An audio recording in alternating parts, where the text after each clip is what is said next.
The Origins podcast is supported by listeners like you. If you enjoy the show, please consider supporting it on Patreon. Subscribers also get access to full video of each episode, as well as bonus content and exclusive perks. Science and culture, together. Visit us at patreon.com/originspodcast.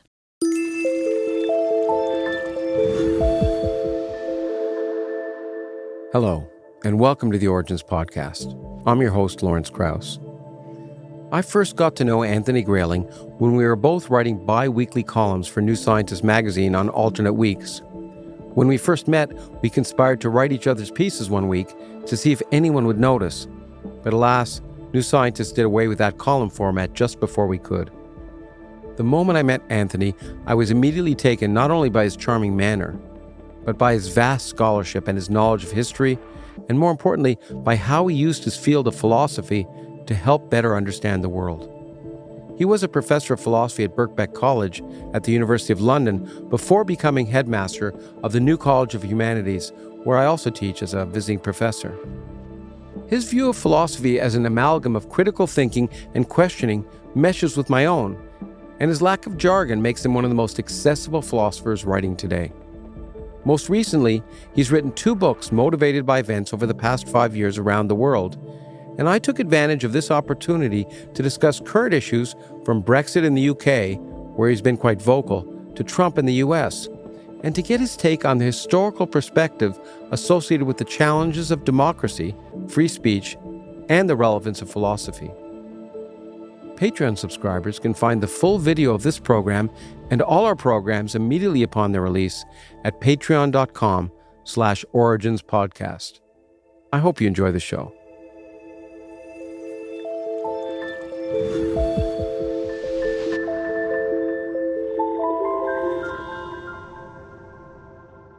Well, Anthony, it's a delight to be with you in your lovely college here in London and have a chance to chat about so many things and, as always, be illuminated by you. I wanted to actually ask you a question I've never asked you, I don't think, which is, what got you interested in philosophy? Oh, this started really early. Mm-hmm. You know, I was brought up in Africa, in Central Africa. My parents were British, but my father was working abroad. Mm-hmm. And in those days, we had no television. It was very difficult to get BBC on the radio even. You couldn't go for walks in the country. You get eaten by lions. So, you know, we were kind of stuck reading. And we had a set of encyclopedia at home. And when I was a kid, I used to lie on my stomach on the floor, paging through it, looking at these pictures of these great iconic figures like Socrates and Plato and so on. And I really wanted to know what that was all about. I tried to make sense of the articles in the encyclopedia, but, you know, I was 8 or 9 or something. Yeah. But when I got a ticket for the grown-up part of the library when I was about 12, what did I find? I found the complete works of Plato in the Benjamin Jowett translation. And I was so excited, and I took down one volume and I opened it at the beginning of a dialogue called the Charmides, which is a very early dialogue of Plato's. Mm-hmm. And it's very accessible. It's a very easy read. And I read it and I thought, this is fantastic. If this is what these great guys devoted their lives to, I'm going to do the same. And I discovered a really interesting thing, and that is that if you're interested in philosophy, seriously interested, it's a kind of license to stick your nose into everything. Find out about history, about science, about society, about politics.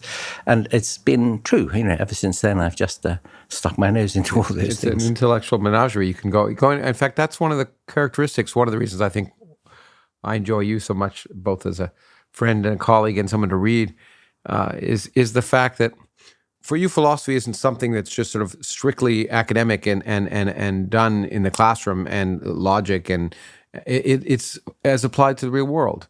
Why don't you define what you think philosophy is? And I'll tell you what I think I've learned philosophy is from reading you. Well, I always describe it as rational inquiry, thoughtful inquiry. And that's what it meant in antiquity. So, you know, the philosophers of ancient times were interested in everything. The very first philosophers were interested in the structure and properties of the natural world. I mean, they were, in effect, proto-scientists. Yeah. And they were also interested in human nature and in human society and in questions about the best kind of life that we could live and how we should organize our communities so that those best lives can flourish. So, you know, these questions are very general, but also very deep and very central. So I see philosophy as rational inquiry.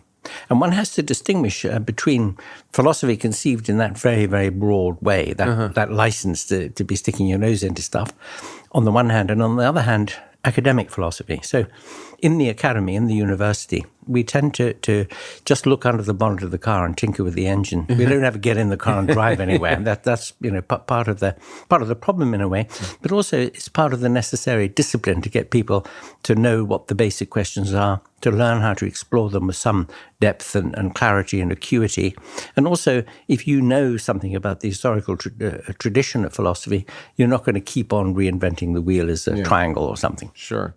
As you know, I've been quoted or misquoted about philosophy a variety of times, but I view the connection clearly between philosophy and science as intimate. And there's a real reason science was called natural philosophy, but I also think of science as essentially rational thinking. The difference with science is experimentation, that you're testing ideas. But basically, I think of science as skeptical thinking, rational thinking, testing experimentally and returning to.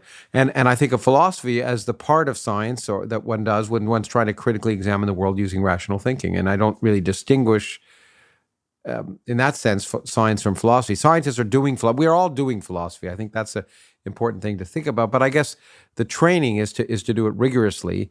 And I tend to think of your philosophy. I wrote down what I would think it was just critical thinking applied to all real world problems. But yeah, I'd buy that. Is that right? That's about right, yeah. Now, I've heard you being skeptical about philosophy in lectures and other places plenty of times. Yeah. But I know what your target is, because there is one branch of philosophy which is highly relativistic and is skeptical about science and doesn't believe in what they call grand narratives and so on. And this tends to be what's sometimes called continental philosophy, or some aspect of it anyway, and where the idea that we can achieve truth, that there is some objectivity in our inquiries about reality, that all these things are questioned by them. And naturally enough, that's going to irritate an experimental scientist. So I can sympathize with that. But those sorts of questions themselves are interesting because they give us an opportunity to rebut them. So we can we've got a target that we can really sharpen our teeth on a bit and say, look, if we're going to have a chance of being able to communicate with one another at all, we've got to have common ground. There's got to be some objectivity out there. And truth, getting to the truth, is an ideal of inquiry. It's a target that organizes and disciplines all our efforts to make sense of our world. Well, exactly. But I think you hit it was clearly objective truth, and people who sort of question it annoy me. But philosophy of science is a real discipline within philosophy, and and I respect that people do that. What's interesting to me is as a scientist when I'm told that I can't do science unless I study philosophy of science, and that just. It's not a pejorative thing to say that it's just not true. It's just as I often say, most scientists can't spell philosophy, much less.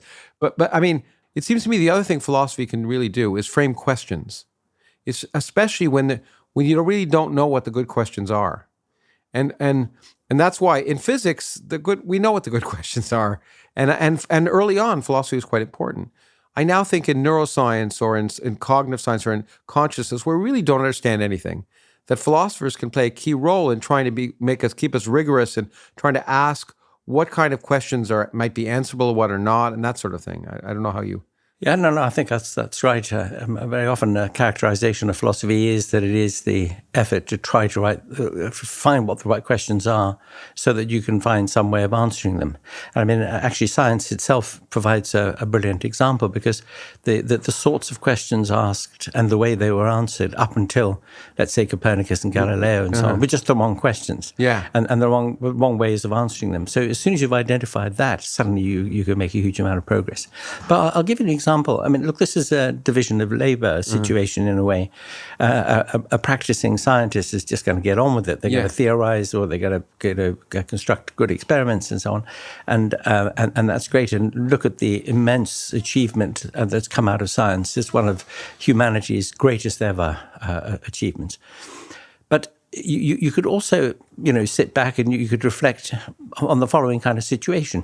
Supposing somebody says, all ravens are black. You probably know this example. Yeah, right? yeah, I do. But all go ravens ahead. are kind of better. All ravens are black. So all non-black things are non-ravens. Anything white is not a raven. Anything brown is not a raven, and so on. And this raises a question about relevance. So what counts as relevant evidence? If I wanted to support the ornithological claim that all ravens are black, and I pointed at my shirt and said, look, see, this is evidence that all ravens are black, it wouldn't work, okay? So there is a question here about the nature of relevance. This is just one very, very small example. When you're conducting an experiment, what counts as supporting the hypothesis as being tested? What counts as infirming the hypothesis? Obviously, you've got to be able to distinguish between the evidence that counts and the evidence that doesn't. And that's just an interesting question. So it's one that a practicing scientist might speculate on. It's certainly one that a philosopher of science might speculate on, but it's just an interesting and perhaps in some ways a significant question. And I think that's the point, that there are deep questions that some people need to think about, but for most scientists, they just get on with it. And quantum, we still don't understand quantum mechanics, but it hasn't stopped us building semiconductors and computers and changing the world. And so that's okay. No, I agree. And look, there are some very important lessons that can be drawn from the great success of science. And that is this. I mean, supposing I ask you whether you really know something, whether you've absolutely got the final truth about something in science, okay? Well, there may be one or two things that you feel very, very confident about, but on the whole, you might say, no. The point about science is that it's defeasible. Some new evidence might come along, or a better argument, or more refined experimentation, which shows that we have to adjust the theory, or maybe even have to have a whole new one. And that's really significant, because that means that the ideals of truth, final, absolute truth, and of knowledge, kind of miss the point in a way. What the point really is much more about rationality, where you think that word is really important. The first bit of that word is ratio, proportion. So your beliefs and your actions are proportion to the evidence that you have for them. And what you believe, what you think, and this applies across the board, politics and religion and everything else, should be proportional to your evidence. And that means that the great endeavor of investigation, of getting evidence, of thinking about it, applying it, but being open to changing your mind about it, is crucial. And it runs against all the dogmatism, all those people who swear blind they've got the answer and then they're not going to listen to anything else. So one of the most valuable things that comes out of science is that you can have this incredible, triumphant achievement, which is science. We fly in aeroplanes, we use computers and stuff. But on the other hand, the people who know about aerodynamics and who built the planes, they say, oh, well, we could be wrong, and that's good. Absolutely. In fact, probably I'm always interested in people talk about truth, because I wrote about this in one of my books, but one of the most unheralded developments of physics in the last century, although won a Nobel Prize, was sort of a redefinition, the realization that there is no such thing as absolute scientific proof. They're literally truth. There isn't that all scientific theories apply in a limited domain. Even the very best theories we have, we know are wrong at a certain scale. But they're absolutely right for the scale they describe, and we don't mind that they're what we call effective. We've given up. When I was a young person, I thought, oh yeah, there's absolute truths. There may be absolute truths. It's an interesting question we can talk about. But in science, at least, there's no evidence of that. And I'm skeptical. Yeah, so the good thing about that is that it teaches us that in the quest for absolute truth, I'm sure there are some. Yeah, we're trying to figure out how the world But in the quest for it, the thing that counts is truthfulness. Honesty, probity, integrity, using styles of reasoning and thought which are genuinely cleave to the very best standards that we can apply.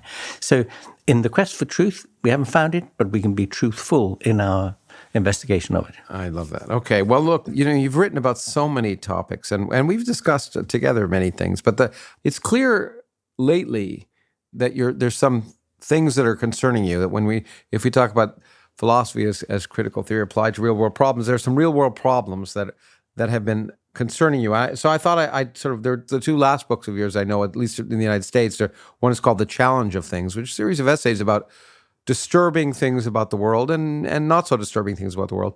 And then one that's even even more bold in its title, Democracy and its Crises. I wanted to talk a little bit about both of those. And let's start with democracy, because I think that we're both agreed that there's a huge challenge to democracy right now in both our countries and elsewhere around the world.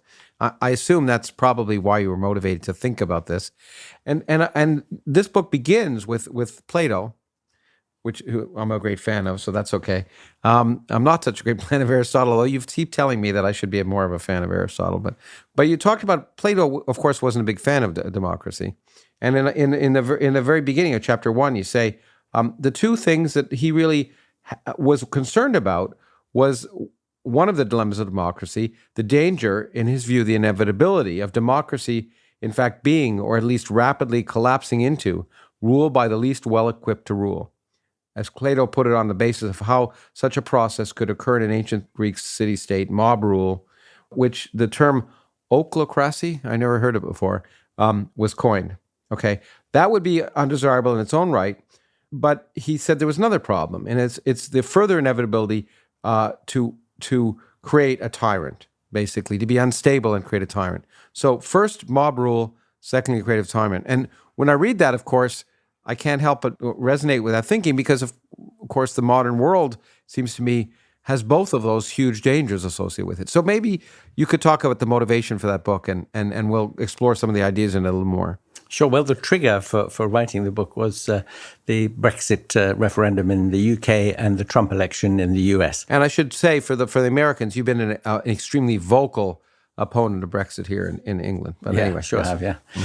Well, so those two events suggested to me that the advent of social media and the difference made to the whole political process and the process of political debate in particular had exposed something, a time bomb ticking away at the very heart of our democracies. Because there had been a huge effort made by thinkers all the way from John Locke right the way through the tradition with Baron de Montesquieu and the founders of the US and the thinkers another thinker in France, actually, a guy called Benjamin Constant, John Stuart Mill here in the UK, people thinking about how you solve a problem that Plato had identified. Now, Plato, in a very, very condescending kind of way, in a very arrogant way, thought that if you put final political authority in the hands of the people, because the people are not well informed, that they're short-termist, they're self-interested, they're prejudiced, they're given to envy and rivalry, that if you put political power into their hands, this is just going to be a mess. It's going to degenerate into anarchy. You're going to get mob rule. Ochlocracy is, and the mob rule is insufferable. You just can't get anything done. People very, very quickly get exhausted, so they welcome with open arms a tyrant, somebody, a strong man who will come in and sort things out. So he was very skeptical about democracy, and his strictures on it meant that nobody was in favor of democracy for the next 2,000 years. People just didn't talk about it until at the middle of the 17th century. In fact, in the English Civil War, which one historian, Christopher Hill, described as the first of the great revolutions that swept across the European and Eurocentric world, so it includes North America, over the next couple of centuries, it really reconfigured the way that politics and society work.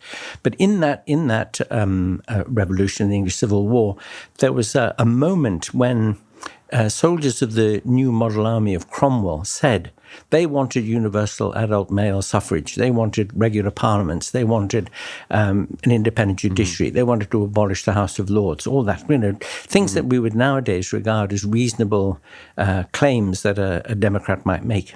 And of course, they got very short shrift. But it started to make people think, how if on the one hand you have this problem identified by Plato, the people, are they really, well equipped to be the source of authority? And the answer that was worked out by all those guys I mentioned, from Locke to John Stuart Mill, was yes. You can put confidence in the people and say, it's up to you to give consent to government. If you can devise institutions and practices that will parlay all the variety of preferences and desires and interests into something that counts as good enough government for everybody and everybody's interest. And this idea they worked out was the idea of representative democracy. And representative democracy requires that the people elect representatives who are not messenger boys and girls. They're not delegates, okay? They go to do a job of work on behalf of the people. Get the facts, get the information, listen to discussion, listen to the experts, form some judgment, and then act on that judgment. And if they don't do a good job, then the people can recall them, can sack them next time and put somebody in their place. So this is the fundamental idea of a representative democracy. And of course, it matters that the way they're elected, the electoral system should be good enough. It matters that the institutions should be such that a government can't just keep itself in power indefinitely. There must be limits and constraints on the degree of their power. There must be some transparency and answerability on the part of the people in the institutions, et cetera, et cetera. So these are all reasonably familiar ideas in a constitutional arrangement. Yes. But then it turns out that if you're the people who put themselves forward to be representatives and they get into these institutions, if they start to find ways of moving the levers of power a bit, which are just in the interests of their party or themselves, if they find ways of pretending that they're responding to the democratic interests of the people out there, but not really. It's the kind of factional interest that, by the way, the writers of the Federalist Papers were very keen to try to guard against. Yes. Madison and Hamilton were very against this idea that you would get partisanship. And so they created a set of institutions with these checks and balances, very familiarly in the states. You've got the legislature, you've got the executive, you've got the judiciary. And that the powers of these bodies are meant to be separate from one another. Yes. Well, it turns out that, firstly, that the electoral system that we have in the UK and in the US, which is just so-called plurality voting, first past the post voting, it's very undemocratic. Yes. It also turns out that things like gerrymandering, organizing the congressional districts and so on, you can keep a congressional district in the hands of one party forever if you've got the right arrangement. Moreover, the idea of separation of powers, you certainly have it between Congress and presidency, but you don't have it between the political process and the judiciary. You only have to mention the most recent Supreme Court appointment to see that it's an entirely political matter. Yeah, yes. And it's kind of under the radar because in the last couple of years of the Obama administration, any number of appeal court seats around the various appeal court districts in the US, when they fell vacant, the appointments that Obama wanted to make to them were blocked by the Senate Judiciary Committee, which was under Republican control. And the minute that Trump came into power, Mitch McConnell and his cronies in the Senate just started to fill them up with young Republican appeal court judges who are going to be there forever, and they're going to change the character of American society. So, I'm just giving you now one practical example of how this brilliant idea of representative democracy has kind of been polluted.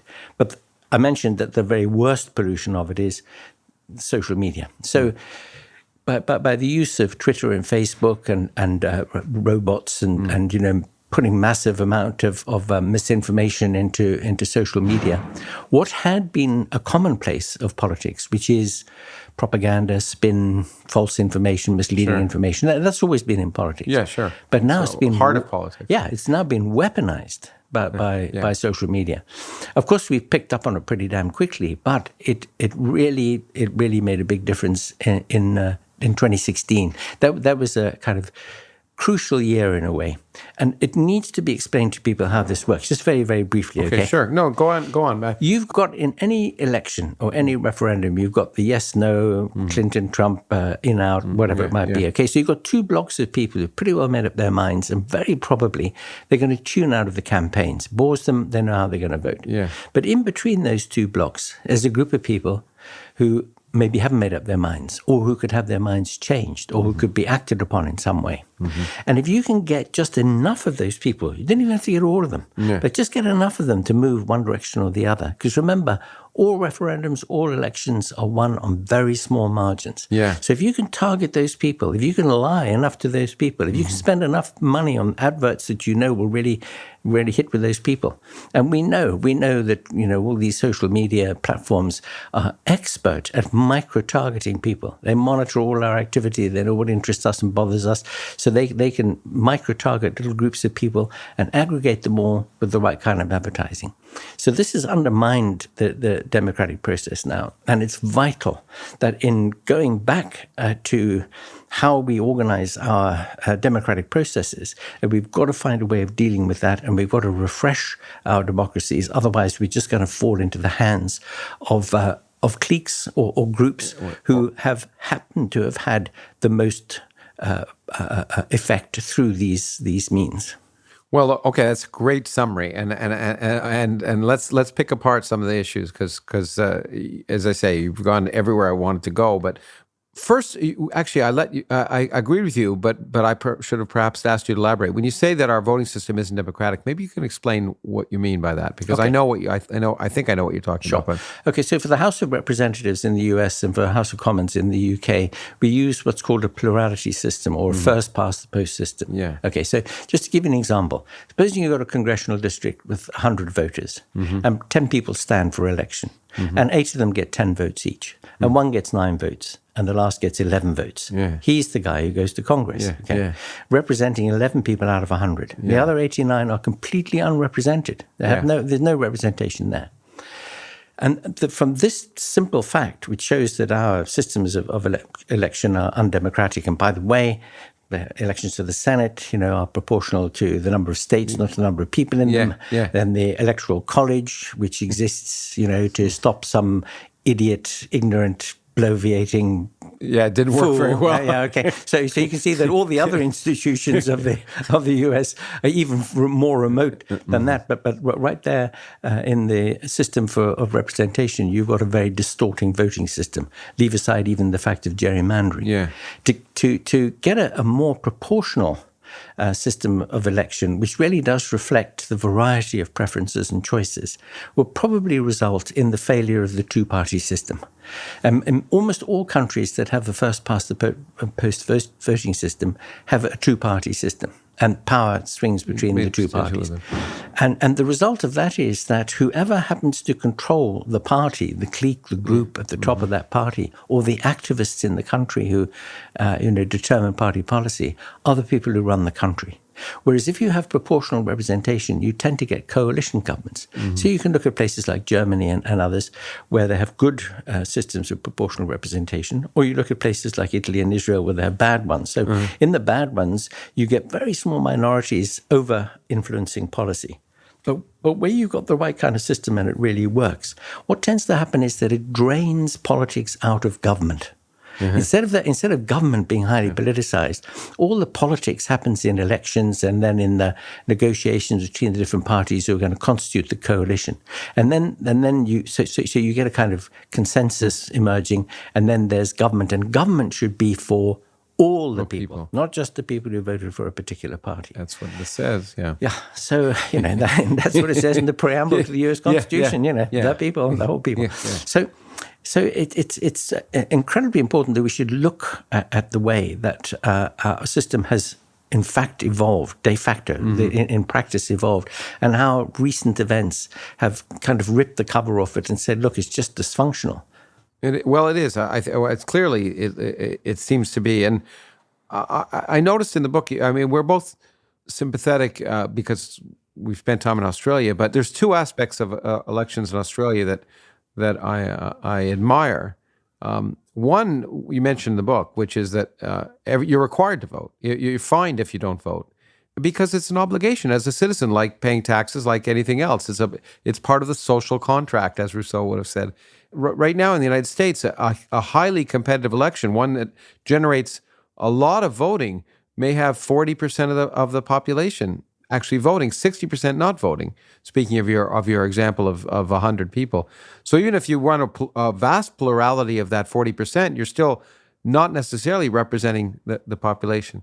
But the other is a system that I took me a while to understand, but I don't know. I'd like to hear what you think about it. It's not a first past the post system. You vote for someone, but you also say who you want your votes to go to if that person isn't leading. And it's sort of basically you give a series of what happens to your vote. So it's not wasted. In the United States, for example, when there's a close election, if Ralph Nader's running and Al Gore's running and people who may be very sympathetic to Ralph Nader don't want to vote for him because they're taking a vote away and potentially handing the election to someone else. But But in the Australian system, you could vote for Ralph Nader saying, this is the person I like the best, but if he only gets 5% of the vote, I want my vote to go to Al Gore. And that seems to me to be a more rational system. I don't know Oh, I agree with you, absolutely. I mean, you talk about it being a rational system. Of course it's a rational system. It's called the alternative vote system. So you rank your preferences. You don't have it in England, do you? Well,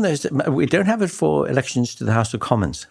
But we have all sorts of different proportional representation systems, including the alternative vote system for all sorts of different other areas of our democracy. So, for example, the devolved assemblies of Scotland and Wales, Northern Ireland, they're on that kind of system. Elections for the European Union, they're on that kind of system. Even in the House of Commons itself, elections for chairmen of House committees are on a proportional system. So it's crazy. I mean, it's not as though our politicians don't know it exists, but it's in their interests of course, to hang on to the other one because they can get big majorities in the House of Commons on very small minorities of the popular vote. And then gerrymander things or manipulate the media to maintain that. It's certainly an incumbent. I assume it's the same in England, but just being an incumbent automatically gives you a great advantage in the United States. So that tends to push that forward. Now, there's another aspect of that. Well, I was reading as you go from Plato to Locke to Hobbes, Rousseau, and the whole different definitions of what democracy is. And this notion that ultimately, power corrupts and absolute power corrupts absolutely is reflected, as you say, in the separation of powers, which isn't very effective, especially if it becomes political, because it becomes disabling. You just can't do anything. It's what's happening in the United States, at least. I mean, look. In fact, the problem is even worse in a way because many, over 50 democracies around the world derive from what's called the Westminster model. Actually, the United States arrangement is itself a version of the Westminster model, although it's closer to the original Lockean conception than happened later.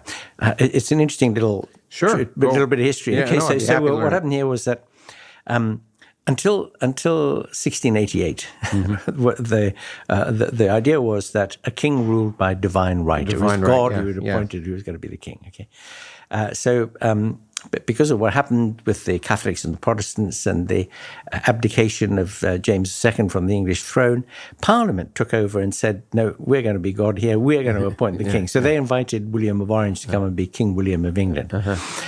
And the idea was that there's the king, and the king is the executive power. Then there's the House of Lords and the House of Commons, and these are the legislative power. And then there's a judiciary. So you've got four institutions, which Montesquieu was a great admirer of. And as a result, both of Locke and of Montesquieu, the founders of the United States said, we've got to have these four separate institutions. So we've got to have an executive, that's the president. We've got to have a Senate, you've got to have a House of Representatives, you've got to have a judiciary. So they're the four, and they're going to check and balance one another. Unfortunately, if you have bipartisan politics, that'll work. But unfortunately, if you don't, if you have two parties which are deeply opposed to one another, these four institutions are just going to paralyze one another. And you get paralysis in the US. Every single time a budget has to be agreed, you come to the 11th hour and so on. So you can see where it all goes wrong. So you're getting, I certainly am more aware of that in the United States. I was never as aware of it in Britain, but I assume right now we're seeing with Brexit more or less paralysis happening. Well, yeah, sure, that's paralysis, but only because there's no majority in the House of Commons. If there were, there wouldn't be. It would just be railroaded through. So here's the problem. When this arrangement was instituted after 1688, all looked fine and dandy until 1715, when a new king came. He happened to be a German who didn't speak English. This is George I. And because he didn't speak English, he didn't attend cabinet. He didn't act as an executive. Oh, I see. So the executive started to be whoever could command a majority in the House of Commons. This meant that the supposed separation of powers between the executive and the legislature collapsed, and the legislature became the creature of the executive. If the executive is drawn from the majority belongs to you. So you as the executive can do what the hell you like. And that's the situation which is obtained, not just in England and Britain and the UK as it evolved over the next couple of centuries, but in every polity, New Zealand, Australia, India, Canada, South Africa, anywhere you can think of, which used to be part of the British Empire. And all of them have this failure of the separation of powers. And it's a time bomb because in 1865, John Stuart Mill published a book called Representative Government. And in it he said, recognizing that the constitution of Britain was pretty dodgy, that the executive could do what the hell it liked, he said, fortunately, we have what's called constitutional morality. This is the self-restraint of people in power who behave like gentlemen. They won't do the wrong thing, okay?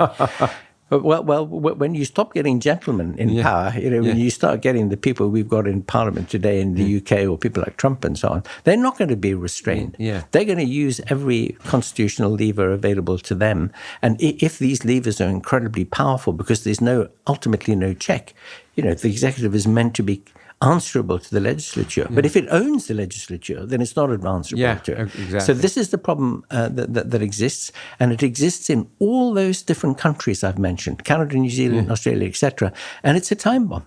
So there's got to be deep reform.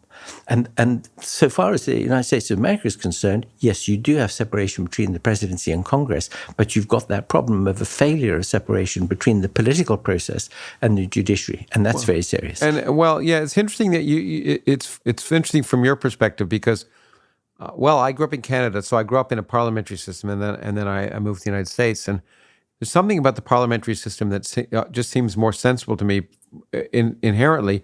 In the United States, we spend 2 years, waste 2 years and billions of dollars electing a president, where in parliamentary democracies, you never vote for the prime minister, you vote for your local representative. And it's the sense I always got growing up and then experiencing in the United States is that the United States was based on a distrust of government, a sense that government was not, that could not be trusted and it would not act in your favor. And you had to put checks and balances everywhere to assure that government wouldn't intrude on your freedom.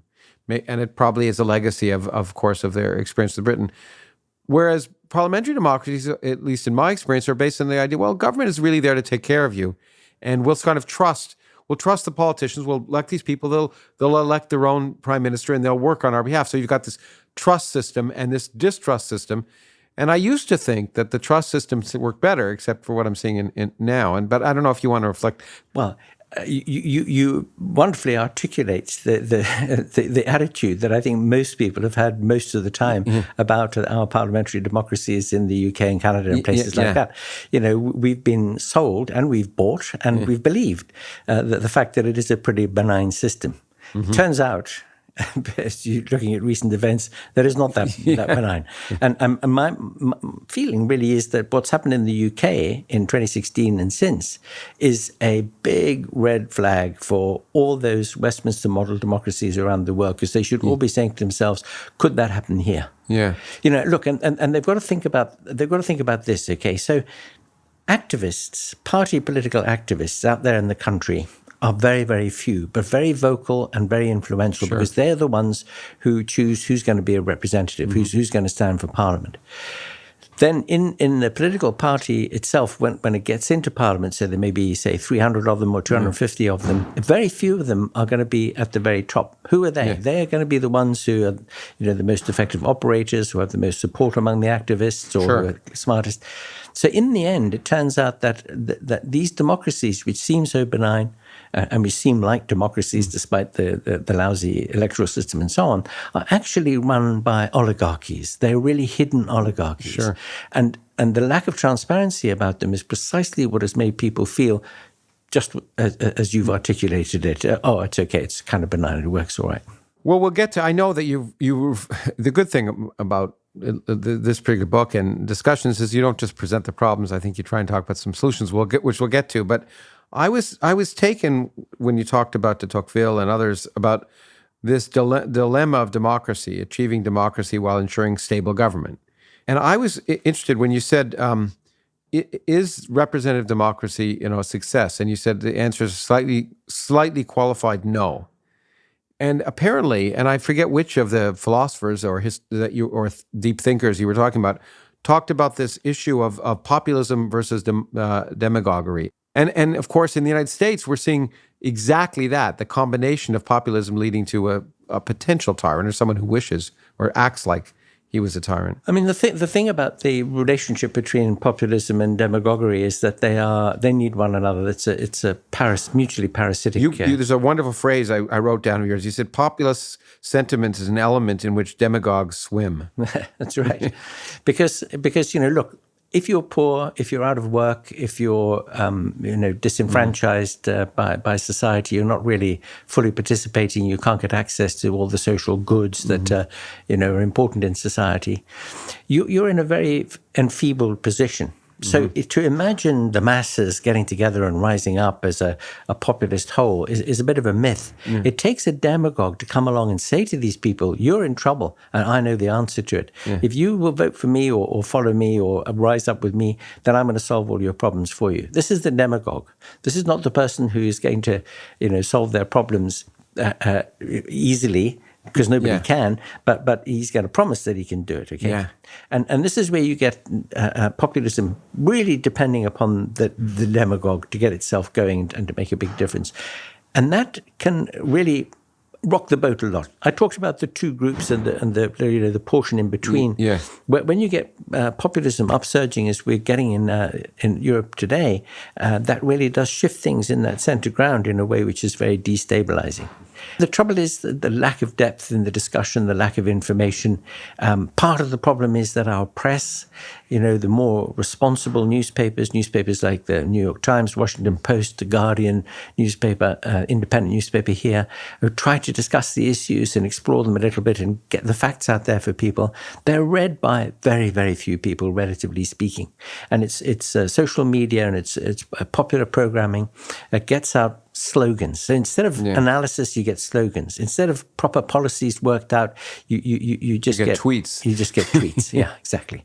And this is very corrupting of the process and very easy to capture by anybody who has a knack for getting the right tweets or the right slogans out there.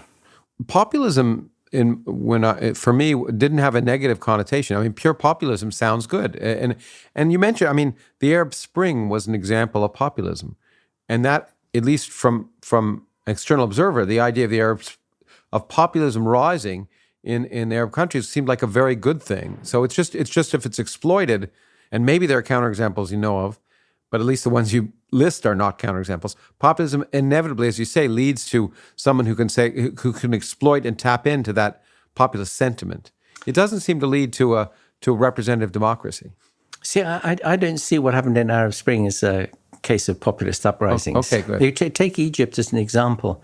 The people who appeared in Tahrir Square and complained about Mubarak, who was in power at the time, were middle-class, educated, younger people. Uh-huh.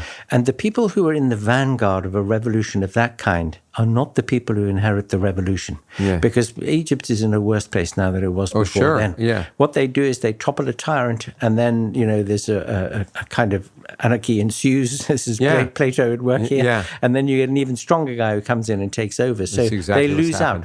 So in Egypt, you have a classic example of how a move against tyranny, a move for democracy, a move for greater freedom, which is what those sort of educated types wanted, can unseat a tyrant and can destabilize the situation in a way that makes an even worse tyranny come into play. Yeah, but isn't that sad? Because, one of the things that I find attractive when I try and be optimistic about what's happening now is that I see young people being, if not radicalized, beginning to protest about everything from climate change to other things.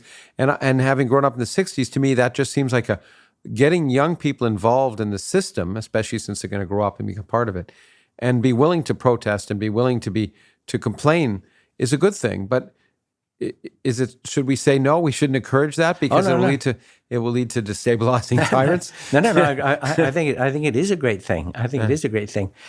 In situations like the one obtaining in Egypt, it's more difficult for those people, the young people, to get where they want to go because the forces against them are so great. In our situation, in the US or in the UK or anywhere in Europe, I think the young people of our countries are absolutely the hope for the future. They should absolutely be out there on the streets. They should be as active politically as they possibly can be, because they're our hope for the future. There's no question about that. But it brings me back to a point you mentioned. You said that I'd written that I gave a qualified no to the question, is representative democracy? I said, is a representative democracy working? In fact, I believe in representative democracy. If you could get it right, if you could make sure that those electoral systems, systems of representation, the kind of people, the quality of people we elect and put them in those institutions, the transparency of those institutions, if we could get those things right, and in fact, I don't think it would take too much to do that. It would take relatively minor reforms to get those things right. Then we could get what I describe in the book as good enough government. I use that phrase because it's never going to be perfect. There are always going to be problems and so on. Well, the perfect should never be the enemy, or whatever the word. Exactly. You probably know. Perfect should not be the enemy of the good. So if we can get good enough government, actually going back to Aristotle, the guy you don't like and the one I do like. I agree with you, by the way, on Aristotle. Science is pretty crap. He got a bad name, especially when Galileo made fun of him. He did, his teeth and so on, and then and in fact, it was his science that people were really fed up with. But there are so many other things about Aristotle. He was so universal. Okay, but he, in writing about politics, one thing he said that was good was he said government should be sufficient, and by that he meant that it really should answer to the needs of the community as a whole. It should be something which is not just a function of party or of a class or of money or of one religion or something, dominating everybody else. But the idea of sufficient, or what I call good enough government, and I'm sure you can get that out of the system, but you can only get it out of the system if you do those sort of minor reforms that I was talking about, but also make people alert to the fact that if you don't participate, and our first past the post system stops people participating because they don't think their vote's going to count. And they're dead right. If you vote for the losing candidate, it doesn't count for a damn thing. It means zero. So that stops people from participating. But if you felt that your vote made a difference, you would take more of an interest. You would read the paper, you would listen to the news, you would turn up at the voting booth. It's a scandal that in a country like the United States of America, the turnout should be 40%. That's just a scandal. And that's a good election. Yeah, that's a scandal. It should be 60, 70 more percent, because when you mentioned Australia with compulsory participation, by the way, there's a bit of a nuance there. One is you don't actually have to vote. Well, you have to turn up. You have to show up. Yeah, no, that's right. Exactly. So you can destroy your paper and stuff. If you don't turn up, the fine is not really all that big. It should be bigger. It should be like your fine for not paying your taxes. Because, as you say, it's a civic obligation and a really important one. It's one of the most important, but people don't put any energy into it. Yeah, what really gets me is people died to get the vote. I mean, for centuries, the struggle to be able to participate, to be able to have a voice in choosing the government and the laws under which you will live. And now people just take it so for granted, or they don't even bother. Once you have something, it's you take it for granted. It's like getting your PhD. It seems so important until you have it.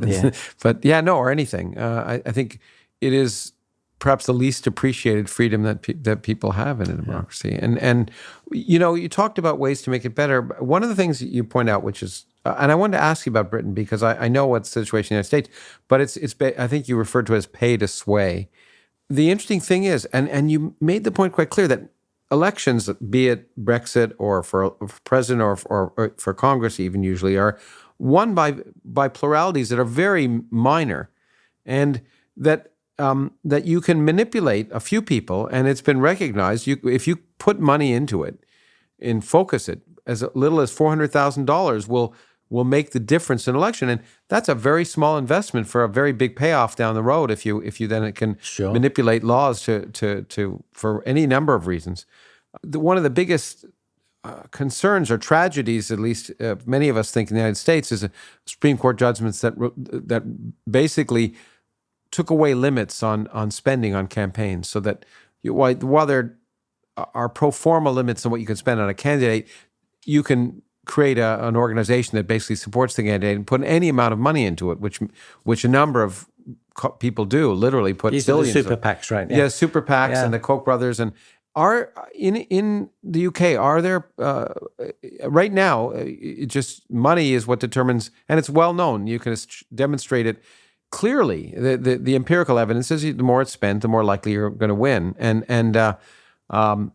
What is it like in England? Is it? Well, I mean, you raise a very sore point here because we have an electoral commission which imposes limits on how much can be spent on election, and they have to be transparent. You've got to declare all the money that you're spending on the election, and there's a ceiling. And in fact, in the 2016 referendum, that ceiling was breached big time by the people on the Leave side. They were prosecuted by the electoral commission and they were found guilty. And yet, the results the result stands. You know why? Because the referendum was, technically speaking, only advisory. If it had been binding, it would have been voided. It would have been null and void. So, I mean, this is the kind of crazy situation where the people who want Brexit, and there's a cabal of them, and they're on the right wing of the Conservative Party, and for quite different reasons, they're on the far left wing of the Labour Party. So the far right and the far left both want this, and it's in neither of their interests to really push on the fact that there were these illegalities in the Leave vote. So this is another example of, you see, a constitution, a good constitution, a good political order would have clarity and consistency and transparency. Every referendum which has been held in this country, the UK, since 1975, has been held on a different basis. Some have had a threshold requirement, some haven't. Some have said they're going to be binding, some not. That just shows you that whoever is going to run the referendum has got choices about how they can run it to make sure that they get the outcome they want. Yeah, exactly. And this is unhealthy in our society, and it's yet another example of the way we've got to have another look at our systems. I think this is your quote, but no form of democracy can protect itself from oglocracy or being hijacked by a tyrant unless the franchise, the ones who are enfranchised, are informed and reflective. So ultimately, I think you're saying something that is very important, and it seems to me, I've argued in print too, that democracy fails in the presence of ignorance, that we need an informed electorate. Otherwise, the whole thing collapses. And that's the heart of this. But now the question, that's nice to say and it's easy to say. The question is, what can you do to ensure an informed electorate? What can we do? What can you and I do? What can others do to try and ensure an informed electorate? So one has to dig into this just a little bit. Firstly, the idea that the electorate is uninformed or ill-informed or only partially informed relates to the point that very many people, busy with their lives, their careers, their families, and so on, they really haven't got time to dig into the details. So to say of them that they are not very well informed about the details of some kind of policy issue is just to say something true. It's not to say something negative or critical about them. Yeah. But what one can also mention, and it's a significant point, that quite a lot of the choices and preferences that people have are predicated on how they feel about things. So the sort of emotional motivations that they have for voting one way rather than another are also quite important as well. So let's just be grown up about this and accept that people are going to have only partial information, and also they're going to have certain attitudes or outlooks that are going to influence the way they behave. This is precisely the point of a representative democracy. So we've got all the different feelings and all different patchiness of information out there. If nevertheless the people who are sent to do the job of government are people who are going to get the facts and be responsible, be rational, think, reflect, listen to argument, really take on board what people with some expertise have to say about things. One of the worst moments of the Brexit campaign in this country was when one of the Brexiters said, we've had too much of experts. And the experts have been saying, if you do this thing, you're going to tank our economy, you're going to crash it, which is kind of what's happened already, even though Brexit itself hasn't yet happened and probably won't. But this idea that representatives are sent by us and paid by us to do a job of work on our behalf is no different from the idea of making sure your airline pilot is properly trained or your surgeon knows his job or her job. These are really important points.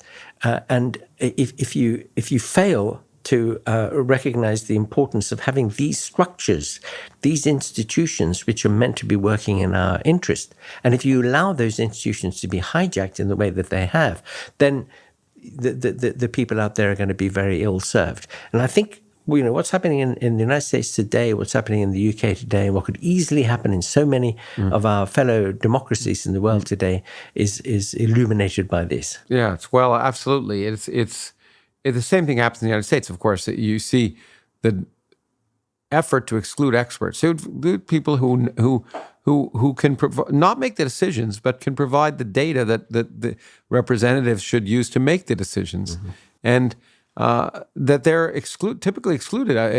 One of the first things the Trump government did was to remove scientists from advisory boards in the case of climate change and put in lobbyists. And if you make your decisions based on dogma or bias, as we'll get to in a bit, you can't help but make decisions that are poor decisions because they don't reflect.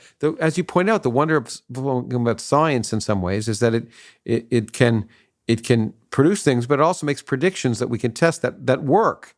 And if you go against that evidence, that we can predict that you're going to make bad decisions, and it's a sad thing. So and that's why it's important to have dialogues like ours. But I think more generally to think about ways, especially in a world governed by an internet that doesn't filter, and for an educational system that doesn't yet teach children how to filter in the internet, then we have this problem because... there's a really important point there because there are moves afoot that have been for some time already, but they're kind of gaining strength to put those filters on the internet. Governments, wanting to limit what people can get access to on the internet. People do it in China and all that already. I know, but I worry about that because someone's going to filter it. Yeah, sure. So this is an anxiety to me because I think it would be better if the internet were just, allowed to be an anarchy, and we should approach it from the other end. Yeah. That is, our education system should make people very good at discriminating and being critical and being selective and knowing how to deal with information, check it, and so on. Maybe trained in philosophy. Yeah, absolutely. By the way, apropos of what you were saying about the administration getting rid of expertise and replacing them with lobbyists, that's the usual trend. I remember years and years ago, I had a boss who was a retired Royal Air Force officer, and he told me that in the RAF, they had a saying, which was, have the experts on tap, but not on top. That's a very good way of putting it. Yeah, exactly. And that's the way it should be. But I think... ultimately, there's an old saying that if the only tool you have is a hammer, everything looks like a nail. Sure. And as an educator, I guess I've always said this, but it seems to me ultimately the solution to these problems is education. We have to figure out a better way, and I don't think we're doing it. I don't think we're designing an educational system right now that is appropriate for the 21st century, dominated by an internet. We're teaching a bunch of facts. We're not teaching kids how to discern carefully what they read and how to test it internally, both for internal consistency and then to check, because that's going to be much more important to them than, they'll always, you have your iPhone or whatever, any facts you need are there. So you don't have to remember as many things as you did before, but the ability to discern what are facts and what's nonsense, that's the real problem. No, absolutely. And that's the problem of democracy. How to evaluate, where to go and get, where to find what will help you to check what you've been told or what's been claimed or something. These are skills and abilities that lie at the very heart of what an educational process should produce. Now, when people are trained as scientists, this is just part of the equipment. They've got to be able to do this. They've got to be able to look at the oscilloscope or the outcome of experiment or something and make sense of it in the right kind of way. But this applies generally in life. Yeah. It applies to absolutely everything. Who you're going to marry, who you're going to vote for. All this requires evaluation, and no more so than in the internet. Because I describe the internet as the biggest washroom wall in history. Okay, people can scribble their graffiti on it. They can say anything. There's a load of rubbish on it. There's a load of ugliness on it. There's racism. There's hatred. There's also a lot of good stuff. And the point is that the hatred and the racism and the bad stuff, it always threatens to drive out the good stuff. The thing which is valuable about the internet, the instant access to information, opinion, debate, and so on, which is so important. So rather than close down the internet or start putting filters on it, let's empower people to be really good at making good use of the internet. Absolutely. And to be fair, it was nice of you to talk about science, to do that, but to return the favor, science doesn't have a monopoly on that. Philosophy, history, part of what we teach in any academic discipline is this ability in some sense to discern, to distinguish, to critically examine. And that's why I view all of education is really you choose what resonates with you as an individual and what you enjoy, but the lessons you learn from it are very similar, no matter whether you choose philosophy or physics or literature or history or chemistry. It's to be able to reflect accurately about the world and make decisions that are appropriate ones. And by the way, that's why I will say we're sitting here in the New College of Humanities, and what's one of the reasons why I'm very happy to be a visiting professor here periodically, because you make a point of all the humanities students here have a course in sort of scientific analysis, so that they're exposed to this way of thinking that I think we should all we all need to be literate and responsible citizens in a democracy. Oh, there's no question about that. Scientific literacy is key. It's got to be part of the central component of what an educated person is. Yeah. What it means to be educated.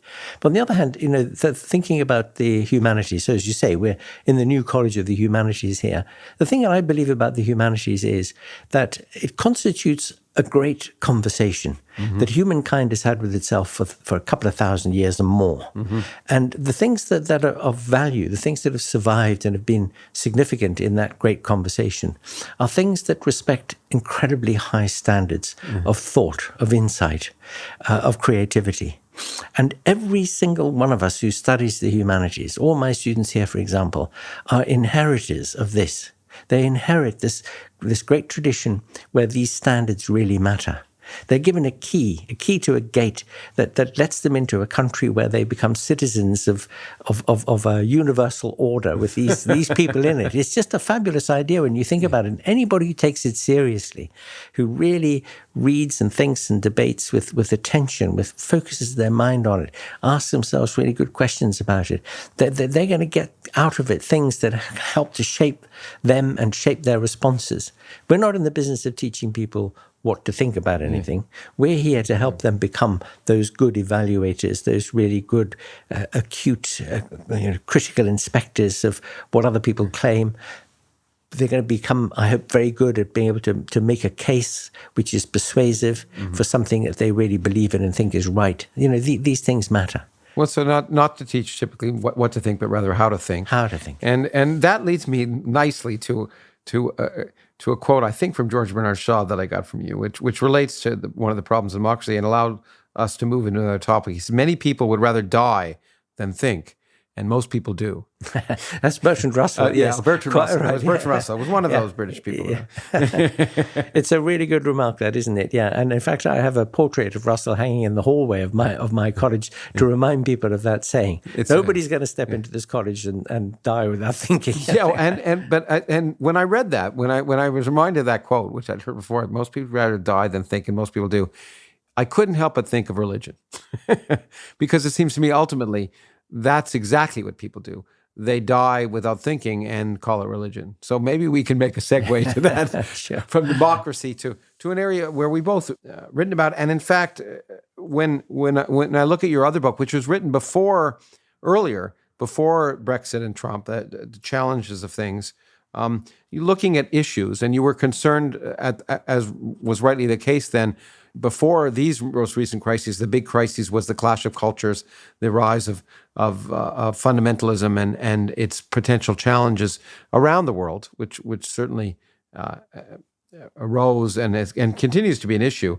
And you write about it there, but I thought we could talk about that a little bit. You talked a lot about religion and education, and there was a quote from the Archbishop of Canterbury, which, boy, I found chilling, which said something like, teaching children is like engraving in stone. And doesn't that really get the point of why, for many of us, religious education is child abuse? Oh, if it weren't for indoctrination of young, defenseless, uncritical minds, religion just couldn't survive. I mean, anybody who came to any of the scriptures of the world, untainted by religion, at the age of 20, let's say, just read them, can you imagine everybody saying, wow, this is really good stuff, I'm going to believe it. I mean, it's just not on, So that's not going to happen unless you can get in there really early and have that effect, engrave on stone. Yeah, no, it's well, and it's well known, and I think that's for many people who intellectually recognize the ridiculousness of the world scriptures, But when it's been forced down your throat as a child, it's very hard to give that up. And it is remarkable, and we will be pilloried for saying it's nonsense by some groups, but just simply questioning, and this is the real problem in my mind. I don't, there's fundamentalism and extremism, and of course, many sensible people say that's nonsense, but they'll still talk about militant atheists, and they'll call you and me militant atheists. And, as I say, I don't know what a militant atheist is, someone who throws pamphlets at people or something, but you're called militant just for asking the question, is this sensible? Well, look, there are a couple of things to say about this. I mean, we agree, okay? Yeah. If it weren't for young kids being indoctrinated, then very unlikely indeed that religions would survive. Mm-hmm. But it's also the case that the people need... We have a psychological need for explanations which are cast in the form of stories, of narratives. Sure. And it's not just that people don't think, it's that in a way they can't think, because it's a really hard thing to think about. The origin of the universe, the nature of the universe, the meaning of what happens in the universe, where we're all going to go when we die. All those are really, really big questions. So to deal with the apparent impossibility of getting any answers off your own bat anyway, you're going to turn to something. Now, any religion can be explained. Its doctrines, its tenets, its promises, the story about the universe, its origins, and so on. Any religion can be explained in less than half an hour. It takes a bit longer to learn physics, okay? So, so you can see why that narrative, that encapsulation of a thing which has explanation and meaning all packaged into it is very attractive to people. And they don't hang on to it for intellectual reasons, they hang on to it for profound emotional reasons. And that leads me onto my second point, which is this. A couple of years before that Challenger Things book, I wrote a book called The God Argument. Yeah. Now, this was a kind of follow-up to stuff that all our friends in the movement have written about. So the late demented Christopher Hitchens and Richard Dawkins himself and Dan Dennett and Steve Pinker and others, all our mates have written about these things. I wanted to agree with them on everything central to what they said, but I wanted to add something, which is this. A lot of people will say to you, well, if you take religion away, then what are people left with? What do they believe in? What gives them their morality and their sense of meaning in life? And I say to them, look, there is a much better alternative, and this is humanism. Yeah, humanism has its roots in the philosophical thinking of Socrates, Aristotle, and others in the classical tradition. It doesn't predicate the existence of a god. Our morality is not something dictated from outside human experience. Instead, humanism says this. Let's think for ourselves. Let's take responsibility for thinking for ourselves about how we're going to treat other people, how we're going to relate to them, how we're going to live together in communities, how we're going to do the things that we know. I mean, because we know that the vast majority of people don't like to be cold and lonely and hungry and in pain and deprived of possibilities and so on. We know we just have this basis of knowledge about what conduces to human flourishing. Let's work for that. Let's work for that together. It's not about brownie points getting into heaven or something. It's because we're human beings and we have sympathies. That is the basis of humanism. And when you start to think about the sorts of things that people have said, when you read, I don't know, again, Aristotle or Seneca or anybody in the great tradition of thought over the last couple of thousand years who've addressed this question of how we can make lives meaningful and significant, how we can foster relationships, how things like our intimacies, our love, our family lives, our community engagements, and so on can really make life feel good and rich for us. When we understand how art, music, learning, endeavor are meaningful, then we can understand that it's all here in life, between the cradle and the grave. You don't have to reach outside it for something that's going to give you meaning, because you can create meaning if you will do it, if you will take that effort. I mean, one good example of this is the so-called existentialist tradition. Sure. People like to wave their arms and say Jean-Paul Sartre and Albert Camus and so on. But they had a couple of good points to make. Oh, I'm a big fan. Yeah, Camus wouldn't describe himself as an existentialist because he fell out with Sartre. But he would say he was an absurdist. What they both agree on is this. we don't get born for a reason. There's no purpose here. We're not sent into the world by some great headmaster in the sky who's given us a job to do or anything. We just find ourselves in the world and in a set of historical and social conditions. And it's up to us to accept the fact that we have to make certain kinds of choices for ourselves. And that meaning is possible for us if we create it. Yeah. Camus has this marvelous essay, I'm sure most of the people listening to this know it, an essay called The Myth of Sisyphus, where he says, okay, so think about that myth, that Greek myth about Sisyphus who has to roll the boulder up a hill, and he's never going to get to the top, and this is going to go on for eternity. Can his existence be meaningful to him? And he gives the answer, yes. Yes, absolutely. Now that is powerful. That's pretty damn deep when you think about it. It totally affected me. Yeah. And in fact, I ended one of my books with referring back to that, my book about Adams, because as a young person, that the realization that you can make the meaning in your own world, in a world that's absurd in a general sense, is profoundly important, I think. Sure. Well, that's it. That's that resource. So humanism, which is about, our relationships, but also about our individual responsibilities, to respect the meanings that other people are creating in their lives. Obviously, that there is a question of where we draw our lines. They say an open mind is a great thing. Well, not so open that your brains fall out. Okay, so all right. Yeah. That in the case of our ethical lives, we've got to think about the sorts of lines that we don't regard as being crossable. People who are cruel, who are harmful, who are greedy, who are selfish, who do bad things to other people, we're not going to accept that. But what we are going to accept is that there are as many ways that lives can be good or meaningful to people as there are people to live them. And none of us has a right to say to anybody else, no, you're not allowed to do that or see that or think that or feel that or act that way. That's their business if they don't cross that line. But we can be guided. I think that's the point of much of what you do. We can be guided in our own personal search.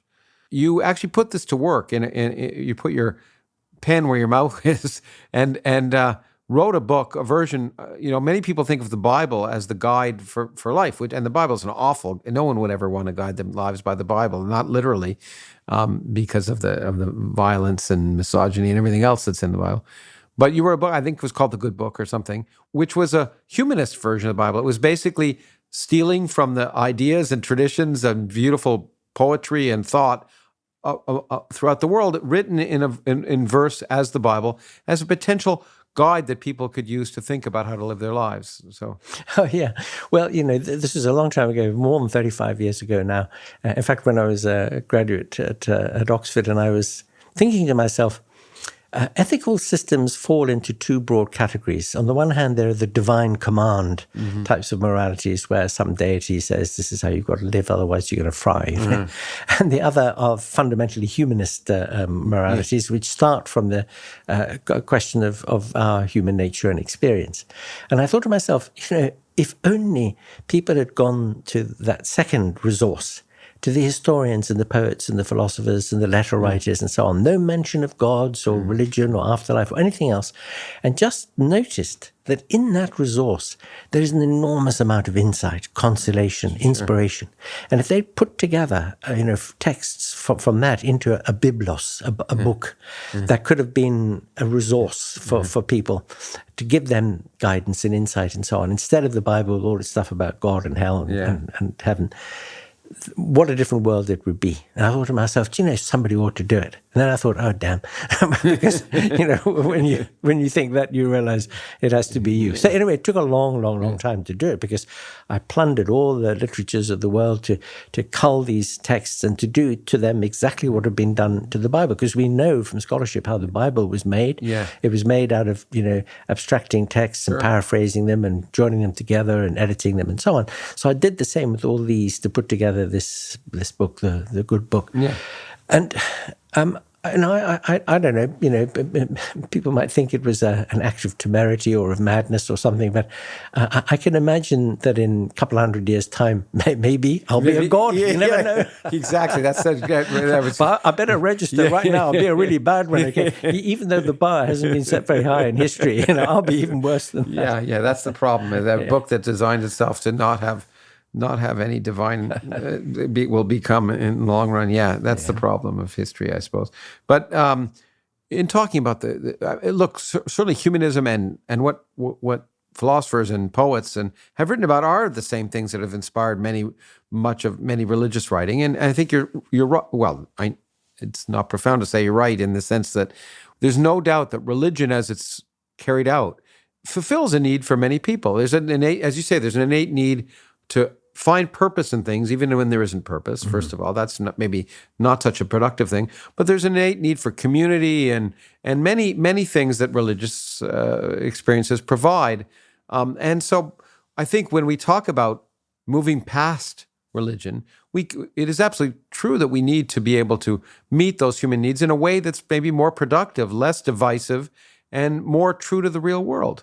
I can tell you an interesting little anecdote about this. So some years before I did the good book, the person who was then the Archbishop of Canterbury, a very nice guy called Rowan Williams, yes, he'd written a book about Dostoevsky's ethics, and he invited me to come and do a kind of doubleheader with him, discussion about Dostoevsky and ethics and stuff, which we did at the Pushkin Institute. It was really great fun. So when the good book was being published, I got in touch with him. I said, look, you owe me. You've got to come and do a doubleheader with me about this. Yeah. So we did this doubleheader at the Royal Festival Hall here in London, in front of a big audience. 10 hours discussion between the two of us. And we talked for 55 minutes without any reference whatever to God or religion, because we agreed about so much. Absolutely. And there was so much of the stuff that was in the good book, which is common to anybody who is sincere about the idea of trying to think, how can one live productively, meaningfully? How can one create good relationships in the world? How can we try and make the world a better place? There's so much agreement there. And it was only in the last 5 minutes that he kind of remembered, he's officially, he's got to say something about God, which he did. But that was right at the very end. Now that illustrates the fact that you don't need all the God stuff. Somehow or other, the connection between good lives and godly lives has become inextricable in many people's minds.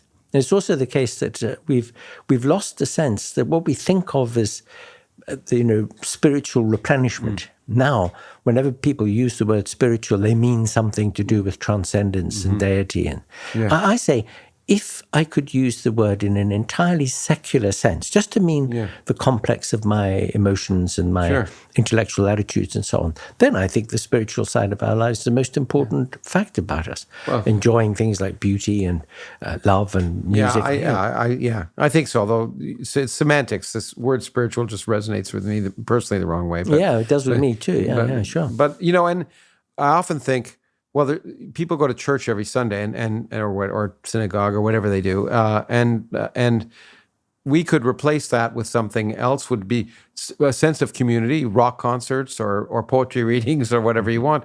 But it was actually an interesting, a very intelligent man who was actually a TV host in the United States, and I never realized how intelligent he was until I met him. A guy named Hugh Downs, who was a news correspondent, but also a game show host. But he was in his 80s, and he said to me something I never thought of before. He said, "You know why people have to go to church every Sunday?" He says, "The stories are so silly that you need to go be reinforced every week." And I thought about it. We don't have quantum mechanics classes every Sunday to reinforce. Even as crazy as you learn it once, you don't need to be reminded of it every Sunday with a bunch of other people going, "Oh yes, that's right." And he argued that was a way of sort of communal, I guess he would talk about communal brainwashing, in the sense that you feel this community and it just doesn't seem so silly when you see all these other people being involved. Reinforcement. Reinforcement. I never thought. Well, there was a guy back in the 19th century, a man called Auguste Comte, who was responsible for his version of positivism, who set up a whole atheist church, with services and people getting together on Sunday to be atheists together and so on. And that is so misconceived because, the kind of lives that we want to live, going for a walk, having dinner with friends, reading a good book, doing an experiment, thinking about something, those are the things that reinforce for us the value of our existence. And we don't have to get together with a bunch of other people and say, we don't believe in God. Not believing is not a belief system. And that actually, there was the Templeton Foundation, which we both agree is kind of nonsensical, or at least I actually think it's insidious and a little bit evil myself. But they give these prizes basically to any scientist who says good things about God will eventually win it. And it was someone this year who said something that I just found unbelievably facile, which was that atheism was unscientific.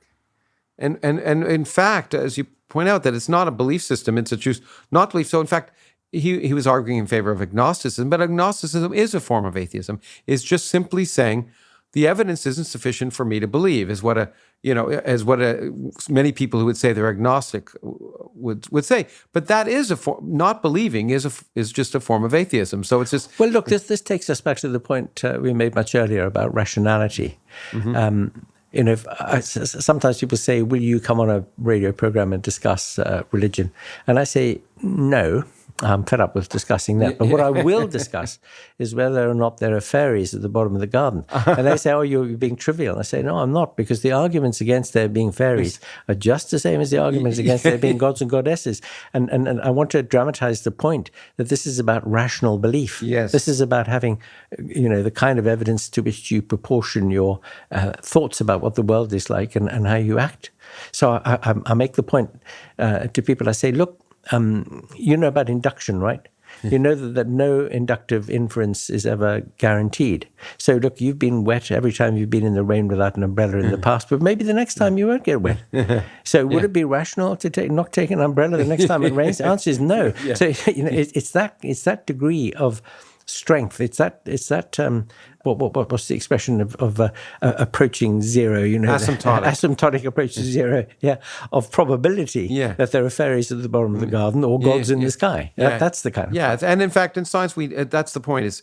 We never. In fact, I try not to use the word believe because that's not a good word. It's things are likely or unlikely, very likely or very unlikely. And when they reach a certain level of being very unlikely, we just, they're not the case.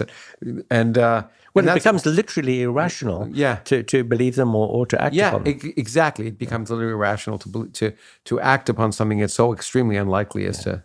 Okay, we agree.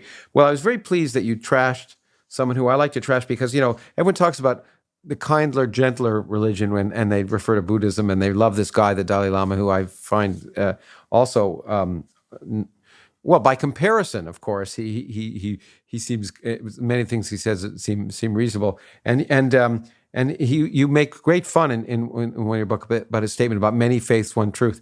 I think I wrote it down here because I just loved, you said, various religions are mutually exclusive, mutually blaspheming, mutually hostile, bitterly and deeply divisive, and thus a rash of open sores in the flesh of humanity.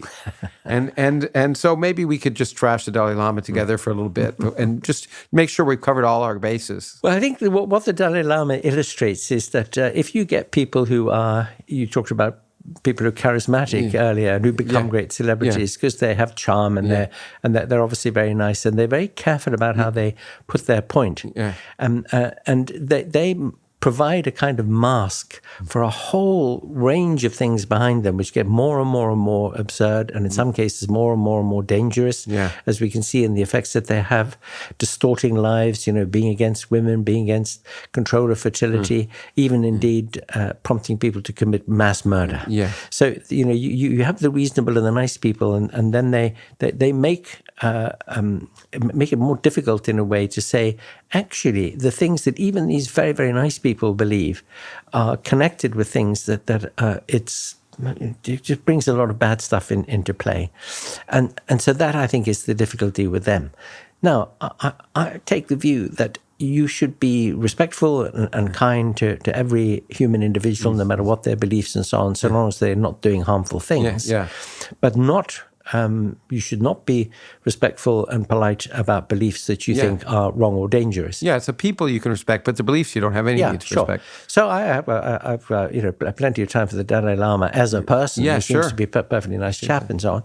But on the other hand, he's the front man for a belief system and an organization which really doesn't stack up when you start looking at what they say. Well, his position is due to something that's openly ludicrous, reincarnation, which is just not as much nonsense as anything else. Yeah, exactly. And actually, I've been amused because at some point he said, look, if the tenets of science disagree with Buddhism, well, of course we'll dispense with them. And I feel like saying, okay, resign. With them meaning science or them meaning Buddhism? No, Buddhism. He just says that, because he likes to make common ground with science, and I admire that, of course. But he literally says, if there ever happens that a result of science disagrees with one of the tenets of Buddhism, as we discussed it, then of course we will dispense with that. And I can't help but think that okay, well then the whole point of being Dalai Lama, you should just become a philosopher and do something useful. Sure. Yeah. No, I agree. Yeah. Okay. Well, now I want to round up here with coming back to science and the humanities actually a little bit. You wrote an essay about basically saying science isn't the end. There's somehow this notion that science is the enemy of humanities, which has also been recurring that is concerned to both of us, and I know Steve Pinker's written a lot about it as well. But that somehow science takes away the meaning of life, and maybe I wanted to chat with you a little bit about that, and then return ultimately to democracy at the end, in the context of science. So right. Well, let's put this into a context, an historical context that a lot of people will relate to. So the Enlightenment. In the 17th, 18th century, there were people who said, let's apply standards of scientific rationality to a much wider range of subjects. Let's do history on scientific principles. Let's think about society and political organization on scientific principles. Let's try and understand human nature in that way. And so this was trying to think in an orderly and disciplined way about things. And it had tremendous consequences. I mean, you think of the outcome of the Enlightenment in the great changes politically and socially that followed it. The advent, for example, of democracy and of human rights and civil liberties, and the much wider spread of education and the refutation of the claims of absolute monarchy and of religion. So these were good things. And there were, of course, people much later, people like Horkheimer and Adorno and others in the Frankfurt School who said, the Enlightenment was to blame for Nazism and Stalinism because it privileged kind of organized bureaucracy, and bureaucracy goes rotten after a time, blah, blah. They're wrong about that, but anyway, that's a different story. But the people who objected to Enlightenment rationality were the Romantics, who said, if you have reason dominating life, then it desiccates life. It just takes all the color and all the magic and music out of it. And we Romantics, we think that it should all be about how we feel, and it should be about our connection with the soil or the land or the people or the folk or the this, that, and the other. Yeah. Now, I like to point out that we would not for 1 minute like to dispense with the poetry and the music of Romanticism, but we could certainly do without the politics and sociology and anthropology of Romanticism, because that's where nationalism and Nazism and racism and all that stuff come from. I mean, talking about, our adherence to the land or to the blood or to our ancestors or, the race or something, all that is pernicious, and we've seen the effect of that. So the anti-rationalist reaction to the Enlightenment produced all these evils, which really, caused so many deaths. And think of the first, especially the Second World War. And it illustrates, gives you this marvelous historical illustration of how, if you are just irrationally anti-rational, and you're going to privilege all sorts of other things that dominate the way you act and think about the world, you're going to get into trouble. Because the rationalism of the Enlightenment itself never, ever claimed that reason should operate at the expense of emotion, or at the expense of those things in life that give it its sense of value and sentiment. In fact, it's so interesting to notice that in the Enlightenment itself, the idea of sentiment, the idea of the importance of romance in life, the idea that our emotions are important motivators for our choices in life. David Hume, one of the great figures in the Enlightenment. Reason is the slave of passion. Exactly. Then, in other words, the result was that the Enlightenment drive to think more rationally, not at the expense of our emotions, but just more rationally, was read by those who were frightened of what reason might expose about the inadequacies of absolute monarchy and religious tyranny, to do this black and white thing. All reason is bad. But now you see this encapsulated in something which, again, actually I saw, it was in talking about the Templeton Prize recently, but this term which is invented, which as far as I can see is meaningless, but scientism, that somehow that where scientists are accused of scientism, which is somehow demeans the humanities and also demeans anything but science at all, that scientific reasoning is is everything, and it invents a straw man that, as far as I can tell, not only doesn't exist, but in fact, there's nothing wrong with at some point saying that if you call science what I think you and I would call science, which is really like philosophy, rational thought, reason applied to experience, reanalysis. It's that is the basis of much writing and poetry and music and art. There's no that separation is artificial. Well, I agree. Well, the great problem with people who talk about scientism is that they want to reserve something, some part of the explanation for what they do or think in the shadows, in mystery, in obfuscation, in something which is inarticulable. This is why when you discuss with people who have a deep commitment to a religion, that if you push them and push them and push them, eventually you get to the position where they say, look, God is infinite and we're finite, so it's ineffable, we can't explain or understand it, and so on. And then then anything follows from that. It's that recourse to something that can't be explained. And saying that it explains something. You and I might say, if it can't be explained, then it can't be explained. So that's the motivation for trying to explain it. Yeah. Whereas they say the fact that it can't be explained is an explanation by itself. And it's also an incredibly, it involves incredible hubris because how do you know it can't be explained until you try and explain it? That's what always bothers me. We'll never understand love. We'll never understand this. We'll never understand. Well, that implies enough to know that we'll never understand it. It really kind of amazes me because and defeatist as well. Yeah, and they say that scientists are arrogant and not humble, but it seems to be much less humble to say we know that we can never know. And it's unfortunately created an artificial antagonism that I see too often lately in the humanities for arguing that science is encroaching on in different domains, and it's not, as you say, it's not that at all. But it's an interesting, it's a debate that's happening. That well, look, it's certainly true that there are people. Look, Wittgenstein, for example, in both his early and his late philosophy, was quite keen, really, to stop certain areas of thought from being explained by psychology or sociology or something. Religion, he didn't really talk very much about it, but he certainly wanted to protect it from the debunking encroachments of any kind of empirical inquiry. Are there psychological reasons why people cleave to religious beliefs? Answer, yes. But then people who have religious beliefs don't want that to be how you go.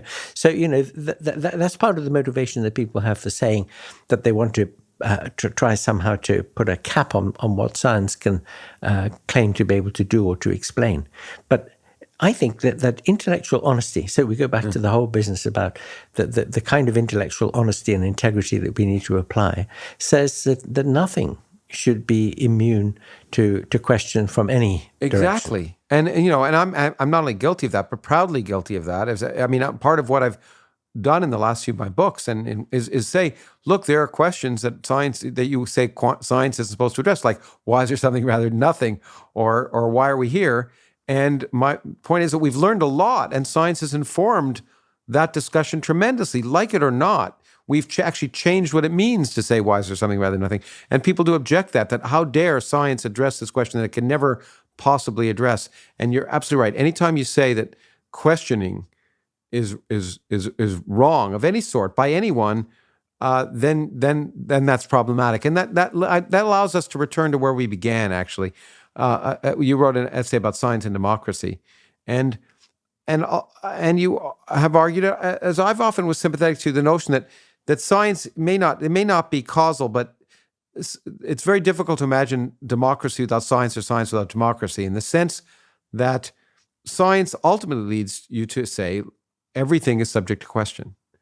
And that, of course, is difficult in a system that isn't democratic. So maybe you can elaborate a little bit on that. Yeah, sure. It's part of the foundations of a democratic order.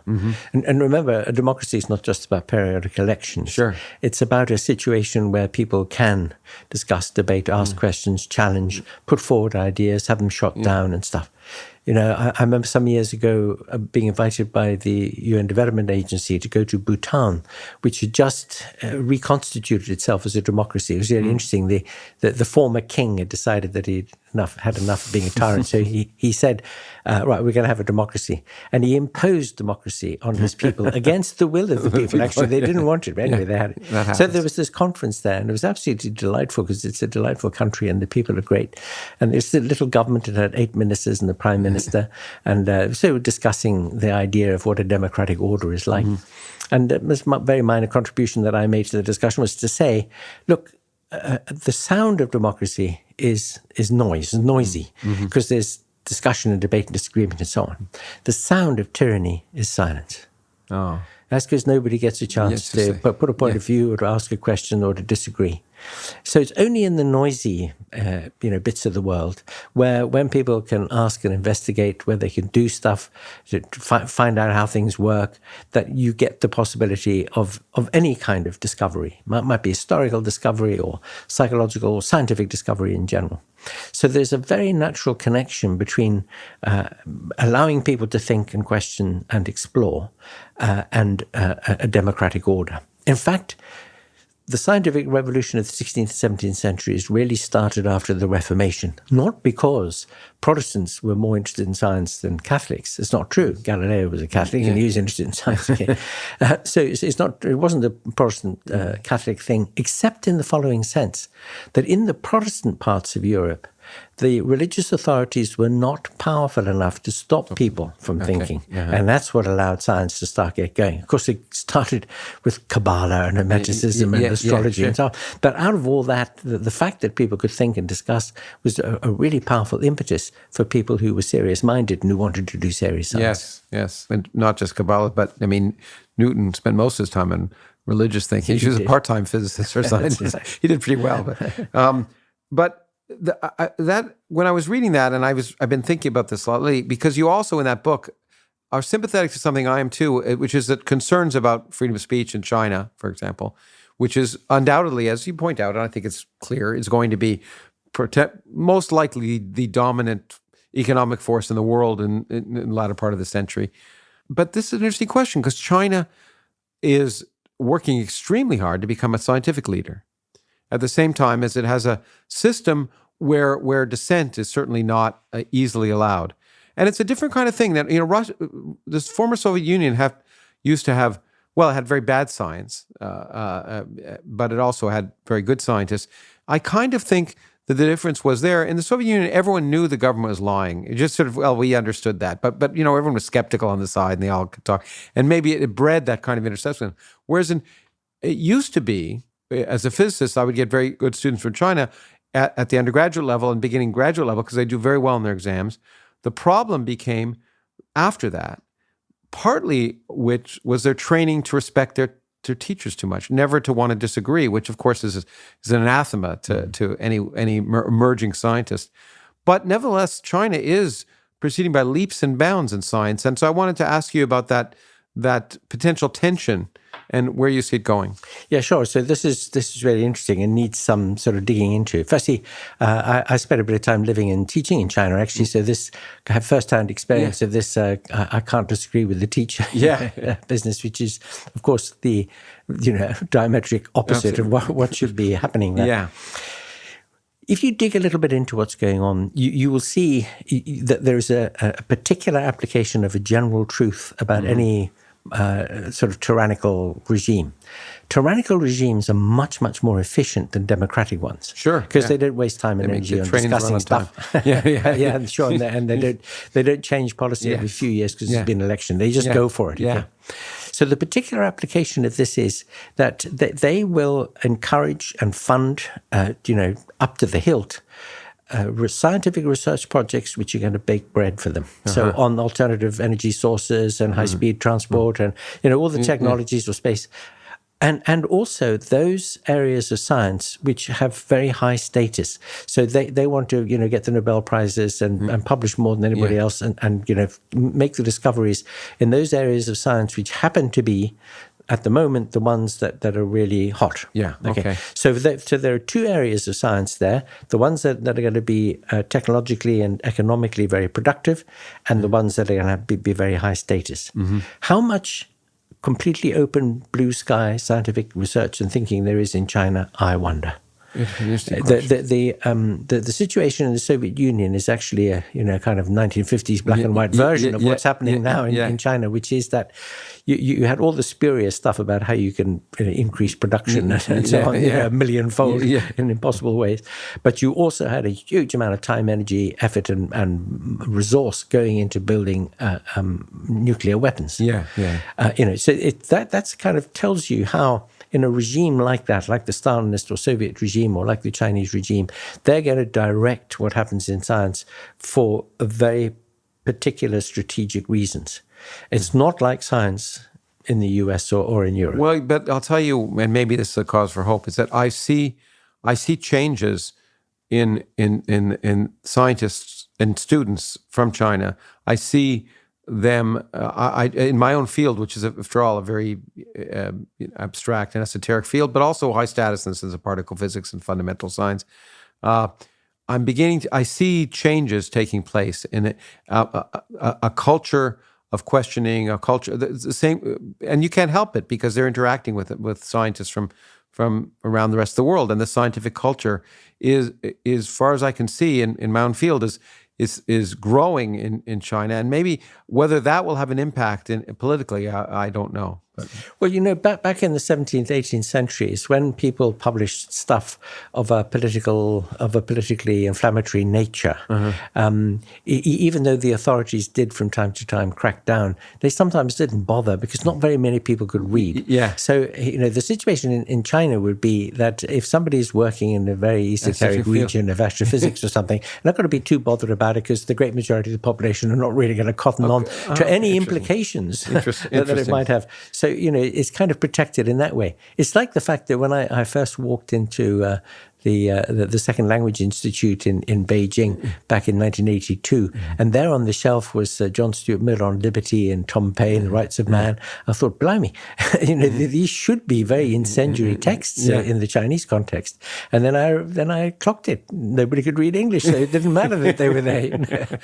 Okay. So it's a bit like that. You could think that there has to be some agenda but behind why China would be putting tremendous resources into developing in areas of science as they are, because they are becoming an incredibly big player. They're now more advanced than a lot of other people in a number of areas, including renewable energy, for example. Sure. Spending a tremendous amount. This is because they need to be. Yeah, sure. And well, the interesting question will be to what extent the rise of scientific enlightenment if you look at the European example, was tied to the creation of democracy. Now, you put your finger on it, okay? Because the whole point about the Enlightenment is that people firstly had access to some of the results of what was going on in the sciences, and then thought that they would apply it more generally, and in doing so began to ask some extremely hard questions about the prevailing system. Is that going to be possible in China? I hope it is, because if it is, it will be transformative. Well, and I hope it is not just in China, but in England and the United Kingdom and the United States. And let's hope, therefore, go back to where we began, that the importance of informed questions, which is really at the heart of philosophy, that we can celebrate it and we can hope it will have a positive impact. And thank you for having a positive impact on my day by spending time talking to me. Thanks a lot. It's great to talk to you, Lawrence. Great. The Origins podcast is produced by Lawrence Krauss, Nancy Dahl, Amelia Huggins, John and Don Edwards, and Rob Zepps. Directed and edited by Gus and Luke Holwerda. Audio by Thomas Amison. Web design by Redmond Media Lab. Animation by Tomahawk Visual Effects. And music by Rickolas. To see the full video of this podcast, as well as other bonus content, visit us at patreon.com/originspodcast.